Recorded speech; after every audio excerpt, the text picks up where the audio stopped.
that just leads right into my response. And let me embrace everything that's been said. When you say, how do we engender resilience into Africa, particularly with small-scale farmers, we need to do everything that's been said here.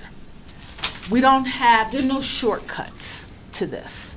But we also need to ensure that we're working together to bring all of these different tools together simultaneously to those who are the most vulnerable and who need this assistance the most.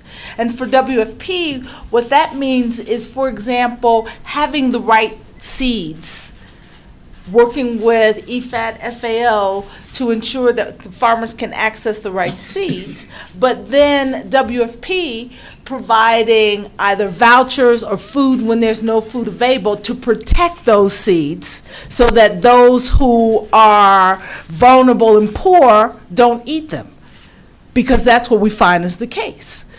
And when you have nothing, you address your immediate needs as opposed to the longer term needs. It's also ensuring that when we talk about how do we ensure that we can carry forward resilience when there are still people who are poor, it's about creating the social protection and social safety net programs that will ensure that when crisis strikes, not if crisis strikes, when crisis strikes, that those who are most vulnerable have access to the food that they need, whether it's subsidized food or food that is distributed for a limited period of time during an emergency situation.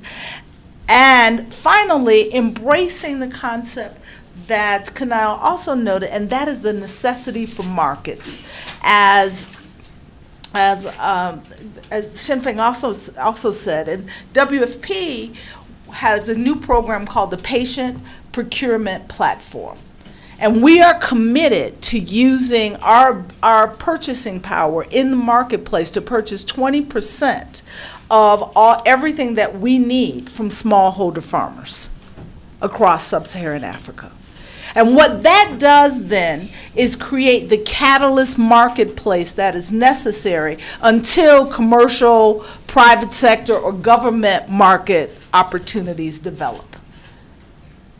And what we do then is we ensure that the risk that the private sector won't take in supporting new cooperatives, that we will take that risk, build up the reliability and the production of the harvest of those cooperatives and by purchasing from them, and then substituting WFP for a market purchaser.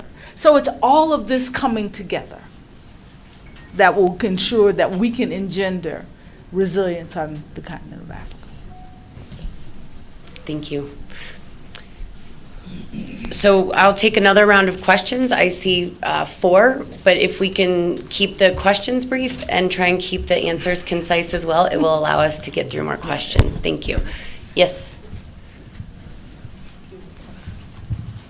Thank you. I'm Zhu Zhang from China Daily, China's English newspaper. I have 2 questions for Ms. Adrien Cousin, WFP. Cousin, we are still impressed by your speech that starts with the praise for farmers. You know, China has the world's largest number of farmers, 800 million. So what do you think is China's role in building resilience for global food security, and how should China and African countries promote cooperation? Thank you. Okay, the next question can go right next to you. Thank you very much, Sarah. My name is Sadale. I'm from a local magazine here called Addis Standard. My questions are to Mr. Kanayo. As the International Fund for Agricultural Development, what do you think should be done to support African countries that are failing to meet their own targets through CADEP, for example, in allocating a certain % of their budgets to to develop the agricultural center, the agricultural development in their country.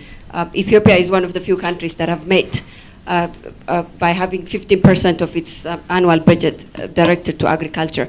But many of these countries in sub-Saharan Africa are failing to meet their own target. So I wonder if there is anything as the Fund for Agricultural Development your agency is trying to do. My second question goes to Mr. Dr. Fan.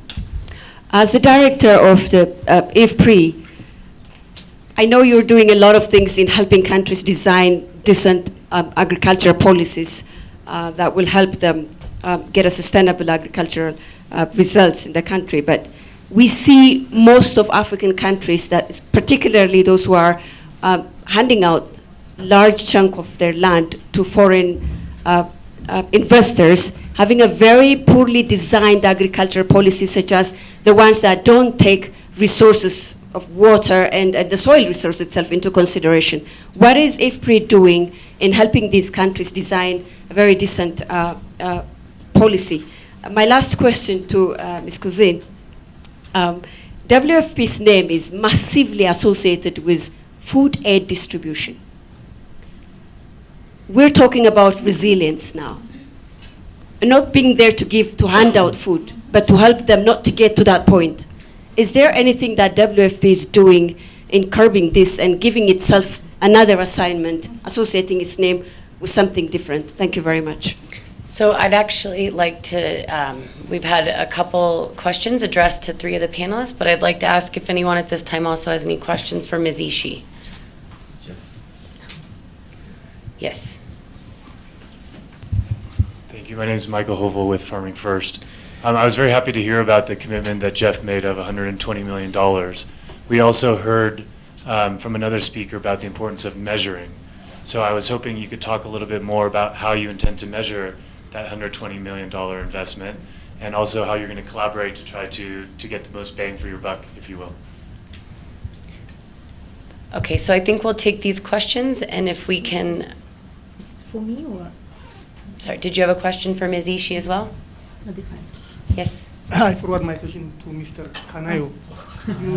Okay, so can we actually wait for one moment? I'd actually like to answer these questions first. So if, because of time, if the panelists could be quick, and then that'll allow us another round of questions. So if you wouldn't mind making your answers concise, we'll open it up to one last round of questions.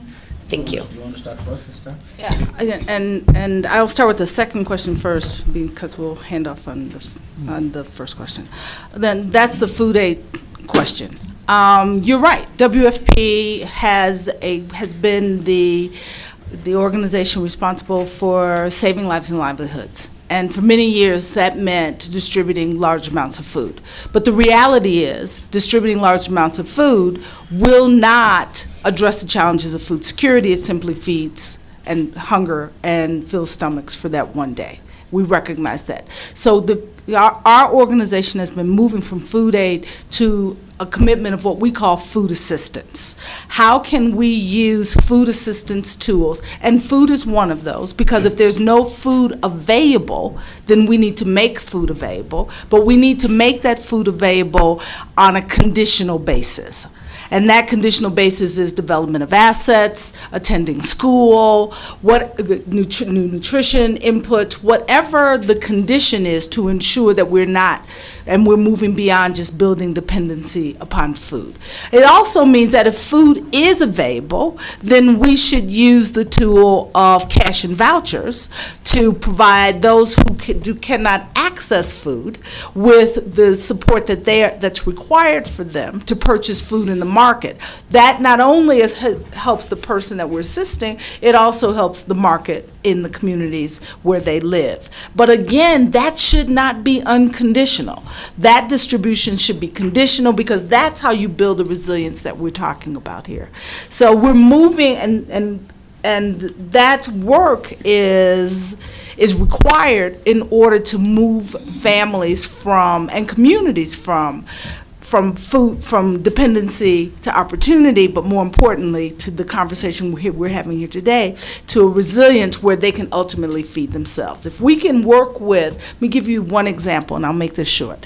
In the Sahel, where we were providing food for asset development during the drought in the Sahel.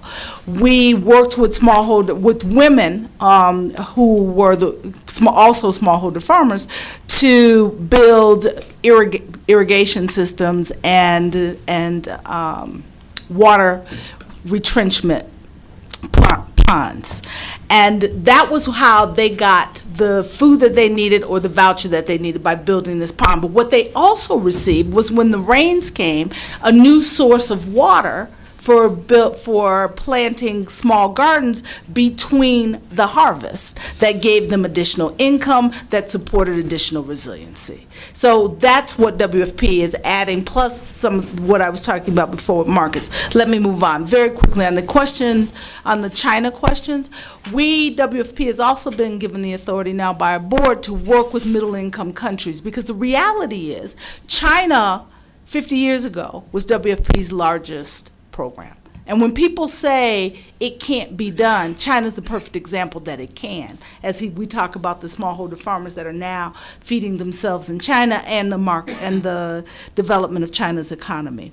But the reality is there's still work to do in China, and we're working with the government to build the capacity of smallholders who remain in that vulnerable population. But we're working in a very different way than we would here in sub-Saharan Africa. We're also working with China on South-South cooperation opportunities, because there are lessons that can be learned from China's experience in Africa. And I'm going to turn over to Schengen, because he's actually working with us as the consultant on our work in China. Right, great, yes, that's indeed.